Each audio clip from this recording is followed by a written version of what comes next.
Hi guys! Welcome back to my channel at nandito na naman tayo para mag-practice mag-editing.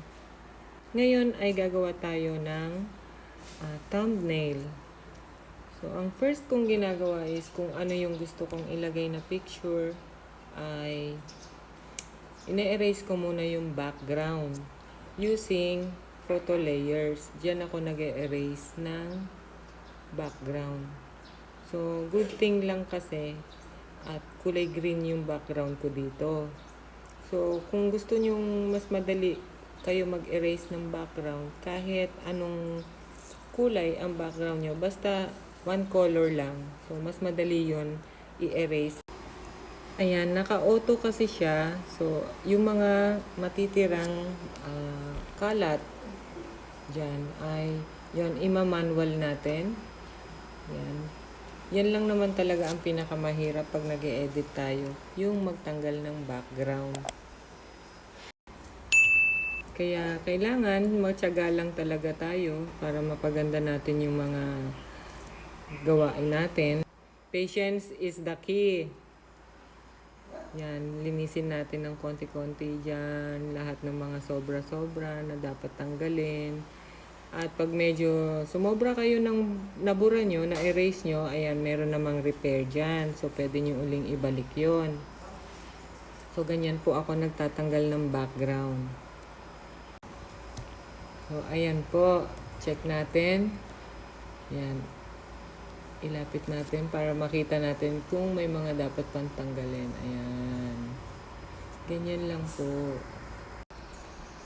So, ayan, ang gagamitin natin mamaya sa Kinemaster para gumawa ng thumbnail. So, pag nalinis natin ito, yan, ready na tayo sa Kinemaster.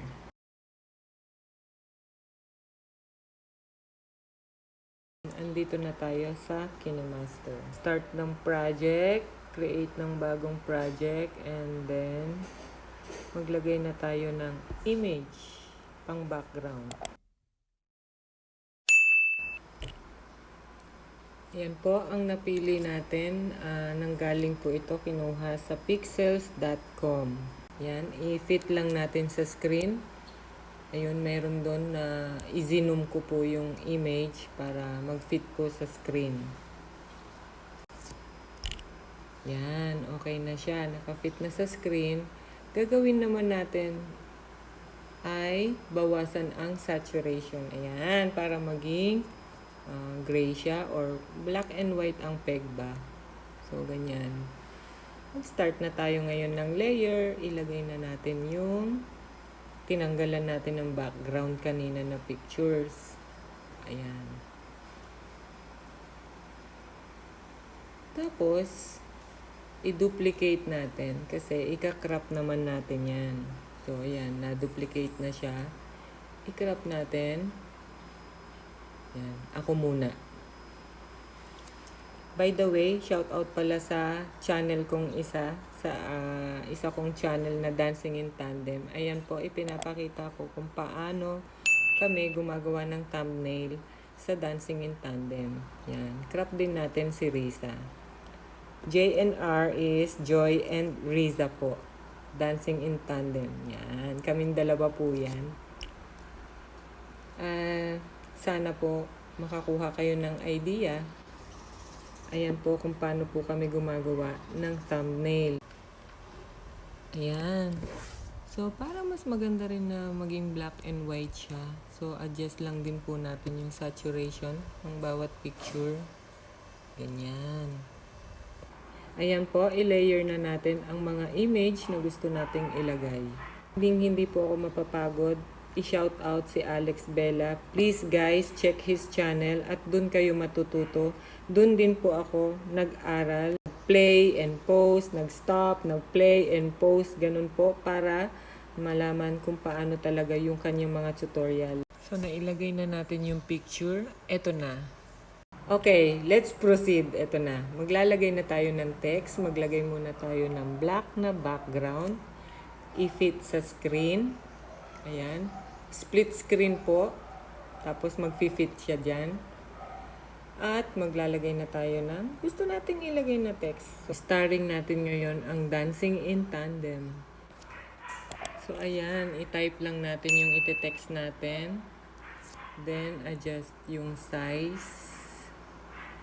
And, papalitan mo kung ano yung gusto mo ng font. Yan, mamili lang ng font. Ayan, okay na yan. Next naman is maglagay tayo ng background na red. Para may arty-arty lang ba. Yan. Ika-crop ko tong red na to para another layer ng text natin para may design. So, ready na yung lalagyan natin ng text. I-duplicate na natin yung text natin kanina para madali lang. Ganon din yung magiging font niya. Burahin mo lang yung kaninang naka-text.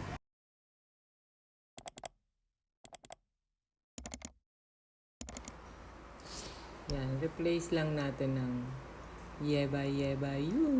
Yan ang gusto kong i-type. For example lang po ito. Hindi naman yan yung gagawin nating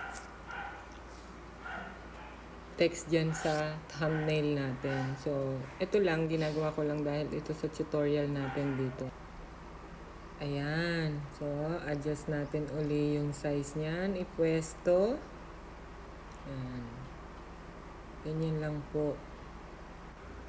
Dahil okay na yan, buksan na naman natin ang layers at effects. Hanapin nyo ang skew. Bahala kayo kung paano basahin yan. Basta yan. S-K-E-W. Skew. Lalagyan natin ngayon yan ng effects. At click nyo lang yung angle Y. Then, bawasan nyo lang papuntang left. Yan, medyo slant na siya, 'di ba? Nakita nyo po ba? Medyo slant na siya. Yan ang magic natin. I-capture and save nyo yan. Okay na. After na ma-capture and save yung picture na yun, delete na natin yan kasi hindi naman natin kailangan yan sa thumbnail. So, ititira lang natin. Yan. Erase, delete, pati lahat ng text. Yan. Dito naman, kukuha ulit tayo ng black background. So, punta ulit tayo sa image, sa photos, yung image, then kuha natin yung black. At ika-crop po natin yan. Click nyo yung crop, then enable, then i-adjust nyo po yung feathers hanggang sa dulo. Yan. Makikita nyo po kung bakit natin kailangan gumawa nito. Yan. Ipwesto natin doon sa bandang left side and adjust yung opacity. Yan, kayo pong bahala. Yan, para sa akin okay na yan. Saka natin i-layer yung in-screen capture natin. Set natin ng blending mode, then screen. Ayan. Ayan. Scale down. Then, position. Ayan. Diyan natin ilalagay. Ayan. Okay na po tayo dyan. Yan. Okay na yung position na yan. Then, next kong gagawin is, ayoko ng white siya. So, i-adjust natin. Adjustment colors, ayun yung temperature, tinaasan natin at naging yellow siya. So, ayun lang po guys, tapos na po tayo. Then, capture and save lang po. Tada! May thumbnail na tayo, 'di ba? So, ayun guys, I hope may natutunan na naman kayo dito sa aking video. See you on my next video. This is Mimi Joy saying bye-bye. Yabyu.